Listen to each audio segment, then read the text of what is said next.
Hello my dear students, welcome to our channel NCERT शिक्षक। I am प्रभावी मिश्रा।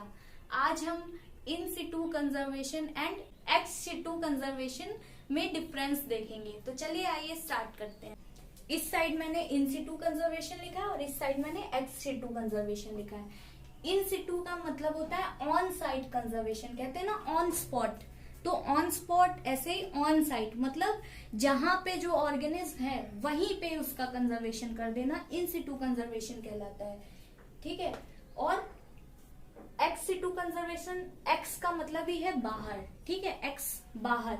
तो x situ conservation का मतलब होता है ऑफ साइट कंजर्वेशन, मतलब जहां पे कोई ऑर्गेनिज्म है वहां से उसको हटा करके किसी दूसरी जगह पे कंजर्व करना।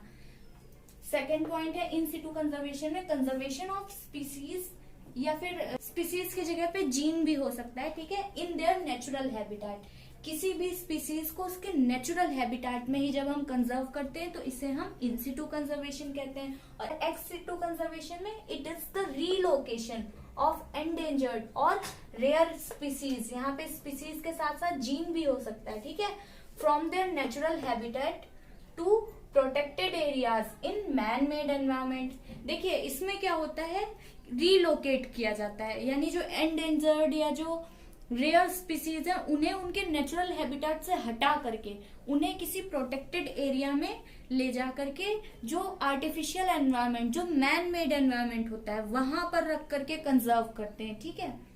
इन सिटू में क्या होता है, not suitable in case of rapid decline in the number of a species. अब देखिए इन सिटू कंजर्वेशन उन केसेस में अच्छा नहीं माना जाता है, उन केसेस के लिए सुटेबल नहीं होता है जहां पे किसी स्पीसीज का नंबर बहुत ही तेजी से गिर रहा है।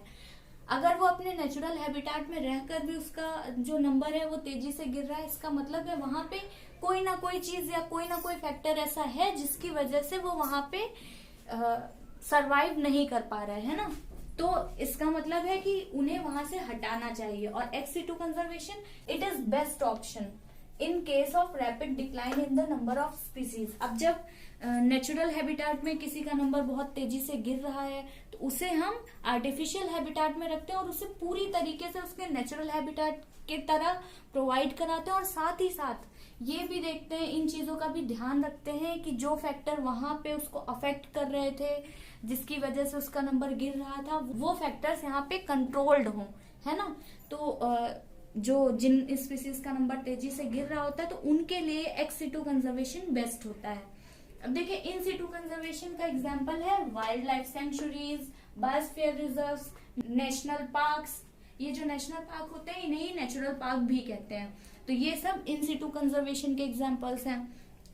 एक्स सिटू कंजर्वेशन यहाँ पे आर्टिफिशियल मीडियम में रख रहे थे। ठीक है, जैसे कि जू, इसे हम जूलॉजिकल पार्क भी कहते हैं। तो वो उनका नेचुरल एनवायरनमेंट नहीं है, वो उन्हें नेचुरल एनवायरनमेंट की तरह प्रोवाइड किया गया है और ये मैन मेड एरिया होते हैं। ठीक है, बॉटेनिकल गार्डन्स, एक्वेरियम, एक्वेरियम तो हमने देखा ही है, क्या वो फिश का नेचुरल एनवायरनमेंट है? नहीं, है ना।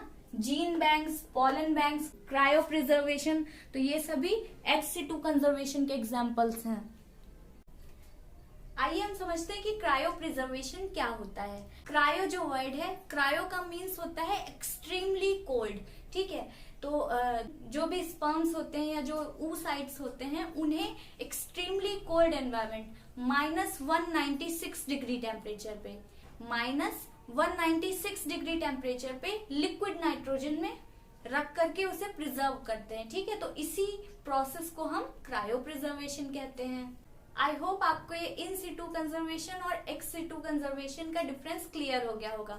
अगर आपको ये वीडियो पसंद आई हो तो प्लीज वीडियो को लाइक कीजिए, चैनल को सब्सक्राइब कीजिए एंड अपने फ्रेंड्स के साथ शेयर कीजिए। Thank you.